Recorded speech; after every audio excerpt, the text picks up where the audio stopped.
கவிஞர் கண்ணதாசன். கண்ணதாசன் பிறந்த இடம் சிறுகூடல்பட்டி. கண்ணதாசன் பிறந்த ஆண்டு 1927. கண்ணதாசனின் இயற்பெயர் முத்தையா. கண்ணதாசன் எழுதிய திரைப்பட பாடல்களின் எண்ணிக்கை 5000க்கும் மேல். தமிழக அரசின் அரசவை கவிஞராக திகழ்ந்தவர் கண்ணதாசன். கண்ணதாசனின் புனைப்பெயர்கள் காரைமுத்து புலவர், வணங்காமுடி, பார்வதிநாதன், ஆரோக்கியநாதன், கமஹப்பிரியா.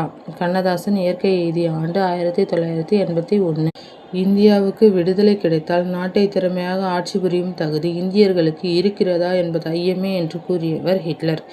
இந்தியர்களை குறைத்து மதிப்பிட்ட ஹிட்லரை எழுத்து மூலம் மன்னிப்பு கேட்கச் செய்தவர் செண்பகராமன். நமது நாட்டின் வீரத்துறவி விவேகானந்தர். இளைஞர்களே, நீங்கள் கடவுளின் குழந்தைகள், சிங்கங்களே எழுந்து வாருங்கள், நீங்கள் செம்மறி ஆடுகள் என்ற மயக்கத்தை உதறி தள்ளுங்கள் என்றவர் விவேகானந்தர். இந்த வீடியோ உங்களுக்கு பிடிச்சிருந்தா லைக் பண்ணுங்க, ஷேர் பண்ணுங்க, சப்ஸ்கிரைப் பண்ணுங்க, நம்ம சேனலுக்கு சப்போர்ட் பண்ணுங்க.